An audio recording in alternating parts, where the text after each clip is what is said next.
লূত আলাইহিস সালামের নাম শুনেছেন? উনি আল্লাহর একজন নবী ছিলেন। ওনাকে আল্লাহ তাআলা জর্ডান, বর্তমানে যে জর্ডান দেশ আছে সেখানে পাঠিয়েছিলেন। একটা কমিউনিটি ছিল সাদুম কমিউনিটি। ওই সাদুম কমিউনিটিতে তিনি এসেছিলেন।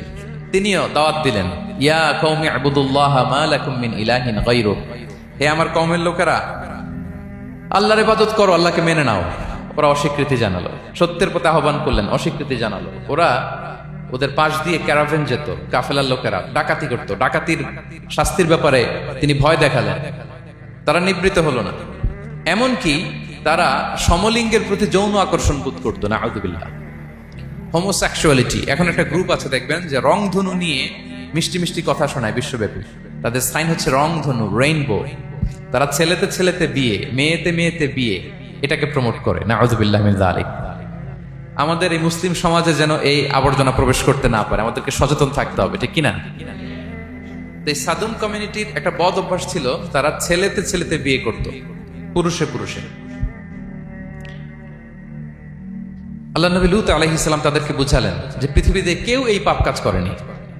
প্রাণীদের মধ্য থেকেও একটা পুরুষ প্রাণীর প্রতি আকৃষ্ট হয় না। তোমরা আশরাফুল মাখলুকাত হয়ে কিভাবে এই কাজ করো, তোমরা থামো। তিনি নানা ভাবে হৃদয় নিংড়ানো ভাষা দিয়ে দাওয়াত দিলেন, কিন্তু তারা মানল না। তারা এই পাপ কাজ করতেই লাগলো। আল্লাহ তাআলা ফেরেশতা পাঠিয়েছিলেন ওনার কাছে পুরুষের আকৃতিতে। তারা এই আল্লাহর পাঠানো ফেরেশতাদের সাথে এই অপকর্ম করার প্ল্যান করেছিল। তারা মনে করেছিল সাধারণ মানুষ, আসলে এগুলো ছিল কি আল্লাহর ফেরেশতা। তো আল্লাহর ফেরেশতার সাথে যেহেতু এরকম পাপ কাজের চিন্তা করেছে, তার মানে দে ক্রস দ্য লিমিট। কি বলেন? সীমা লঙ্ঘন করে ফেলছে। আযাব, পানিশমেন্ট তাদের জন্য অবধারিত হয়েছে। আল্লাহ তাআলা শাস্তি দিলেন। কি শাস্তি দিলেন? সিম্পল। জিবরাইল আলাইহিস সালাম এসে পুরো শহরটাকে উল্টায় ফেলে দিলেন। আল জাযাউ মিন জিনসিল আমাল, যে যেরকম পাপ করে তার শাস্তি এরকম। ওরাও স্বাভাবিক মানুষের যে নেচার, এটার উল্টায় ফেলছে। কি বলেন? পুরুষ আকৃষ্ট হবে, সেক্সুয়াল অ্যাট্রাকশন ফিল করবে নারীর প্রতি, নারী পুরুষের প্রতি। এই যে নেচারকে উল্টাইছে না, আল্লাহকে তোদের শহরটারে উল্টাই দিলাম।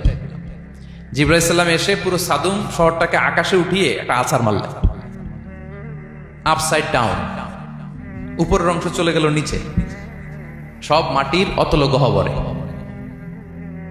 ফাজআলনা আলিয়াহা সাফিলাহা ওয়া আমতারনা আলাইহিম মিন সিজারাতিন মিন সিজিলিম মানদুদ।